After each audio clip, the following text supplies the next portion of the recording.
The full text of the MOU is public now, all 14 points. And on the same day, Israeli strikes are killing people in Lebanon.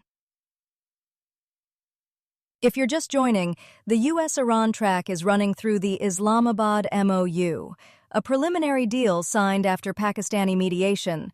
It commits both sides to pursue a final agreement while trying to keep the hard parts, nuclear terms, the Strait of Hormuz, sanctions relief, frozen assets, and regional violence, including Lebanon, from blowing up the whole process.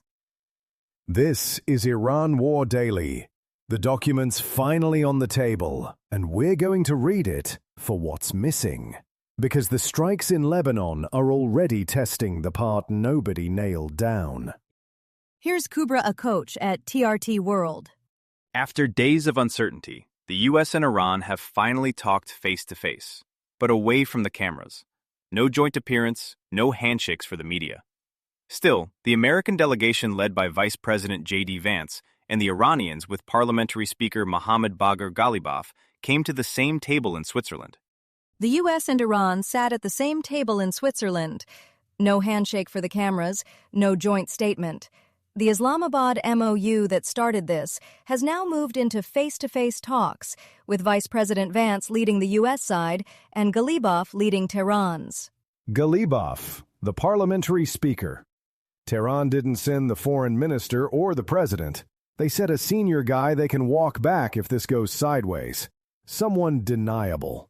I'm struck by how Iran is describing the agenda. Per TRT World, their negotiator says the talks are focused on ending the war, sanctions relief, and unfreezing assets. If Tehran's lead envoy is still naming those as the goals, they don't sound settled yet, not in any signed document.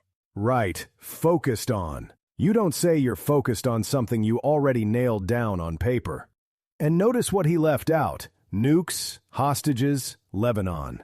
Vance walked in talking nuclear weapons ambitions. Ghalibaf walked in talking frozen cash. Those are two different meetings. This one's from BBC News. The full text of an agreement between the U.S. and Iran to end the war has been released by the U.S. A senior U.S. official read the deal, known as a memorandum of understanding, MOU, to the media, including the BBC.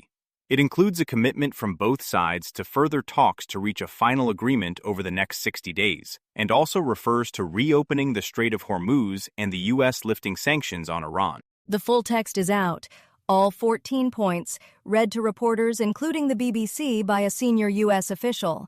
And point 1 jumps out. It names Lebanon explicitly, calling for an immediate and permanent termination of military operations on all fronts, including Lebanon, with both sides guaranteeing Lebanese sovereignty.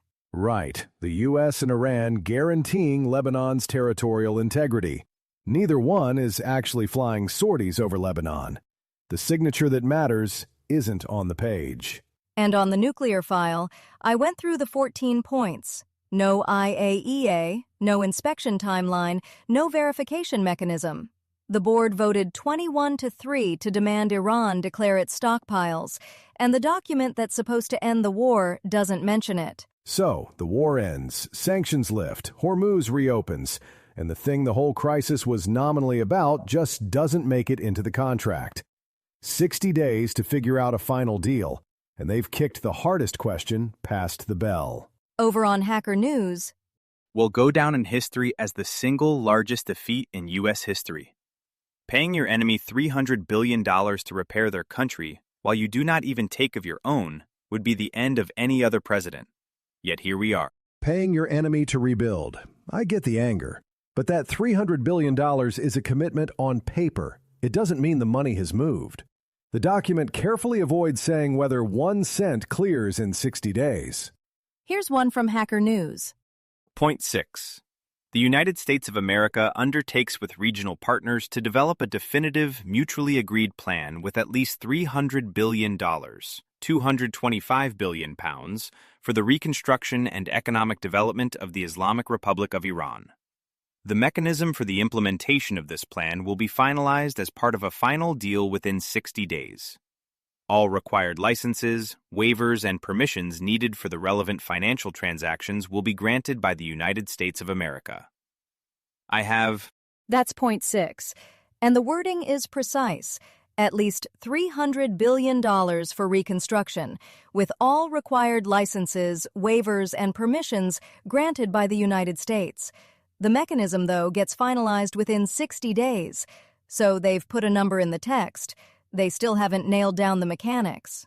Licenses and waivers. That's an executive lever. Congressional sanctions are a whole different switch nobody in this text can flip. Who's actually writing the $300 billion check? And does the Hill know it's signed up? Here's one from Hacker News. Bibi will fuck it up before the 60 days are up and we'll be back to square one again. Trump has zero control over him. What a stupid, stupid idiot you folk in the U.S. elected. Twice. Israel's been trying to pull the U.S. into this mess for decades, and no other president was dumb enough to take the bait until Trump. The problem with that comment is precision. Israel isn't a party to this MOU. It can't break a deal it never signed. Point 1 names Lebanon, but no clause binds the actor currently striking it. That's the weak point. A 60-day clock on a ceasefire one party isn't bound by. We don't have to guess how that goes. We've got the body count coming up this hour. This one's from BBC News. Several people have reportedly been killed by Israeli airstrikes on southern Lebanon, less than 24 hours after a new ceasefire between Israel and Hezbollah was announced. The Lebanese state news agency said at least 11 people have been killed after Israeli warplanes, drones, and artillery targeted more than a dozen areas, many around the city of Nabatea. The Israeli military said it struck Hezbollah terrorist targets after the group fired over 50 projectiles at Israeli forces in southern Lebanon. 11 dead, according to Lebanon's state news agency. More than a dozen areas hit around Nabatea. Warplanes, drones, artillery. Less than 24 hours after a new Israel-Hezbollah ceasefire was announced. And let's be careful which ceasefire we mean.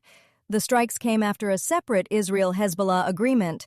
The U.S.-Iran MOU we just walked through doesn't bind Israel at all. Right, and that's the seam I keep snagging on. The one party putting fire on southern Lebanon never signed anything. So who's even got standing to say a ceasefire was broken?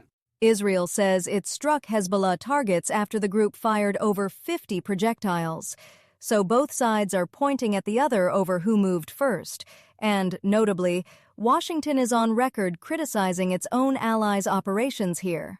Which tells you how nervous they are. The MOU commits to ending fighting on all fronts, with Lebanon named explicitly, and Tehran insisted Lebanon be part of any broader deal. Day one, that clause is already a casualty. From Al Jazeera Center for Studies. Pakistan has emerged as a key mediator in U.S.-Iran talks in Islamabad, balancing ties with both sides and regional partners. Despite limited leverage, it uses diplomacy to gain relevance, though its role remains that of facilitator amid ongoing regional tensions and economic vulnerabilities. Al Jazeera Center for Studies just put a phrase on Pakistan's role that I've been chewing on. Limited leverage. That's the broker, limited leverage. And they date the opening precisely. April 11th, U.S. and Iranian delegations in Islamabad for the first time since 1979. Talks ended on the 13th with no breakthrough, but the channel existed. Right, and here's my problem. We just aired Iran's chief negotiator in Switzerland saying the talks are still focused on ending the war and sanctions. If the broker has limited leverage and the parties are still focused on the basics 60 days in, who enforces point 1 when the clock runs out? The piece is candid about why Islamabad works as a go-between. Its public support for Iran is what made it acceptable to Tehran in the first place. A decade ago, this same U.S. president called Pakistan lies and deceit. That's quite the rehabilitation arc. Everyone keeps talking about sanctions relief as the big prize for Iran in this MOU. But what does that actually look like in practice? And does the White House have the power to just flip that switch on its own? Think of this as staged. Oil waivers can come fast. Al Monitor's reporting on the MOU text says the U.S. commits to waivers for Iranian oil sales essentially on signing, and Treasury and State can handle that without Congress. Frozen assets move slower. Those funds don't get released until implementation, not just signature. And the $300 billion reconstruction incentive is further out. Military Times, which obtained a copy of the MOU text, says it's contingent on a final agreement. And ABC News notes this MOU only buys a 60-day negotiating window. In practice, waivers can move now. Frozen assets wait. The reconstruction money comes only if the full deal closes. So if Congress hasn't signed off, can a future administration, or even this one, just claw those oil waivers back? That's exactly the vulnerability analysts are watching. As El Pais's Ruzbe Parsi put it, getting the guns quiet is the easier part. Making the bargain underneath hold is harder. Executive-issued waivers can be reversed by the next presidential pen stroke. So for Iran, the relief they're banking on only becomes durable if a binding final deal is inked inside that 60-day window. If you rely on Iran War Daily for clear, fast updates, try Ebola Watch, a weekday briefing on the DRC and Uganda Ebola outbreak, with case counts, border tracing, WHO vaccine news, and traveler guidance. Find it wherever you listen to podcasts. What we're watching next. The MOU's 60-day window for the U.S. and Iran to reach a final deal, with any extension requiring mutual consent, and the 30-day clock for the U.S. to fully end its naval blockade as vessel traffic returns toward pre-war levels. You'll find links to every story we covered in the show notes, so if one stuck with you, that's where to keep reading. That's Iran War Daily for today. This is a Lantern podcast.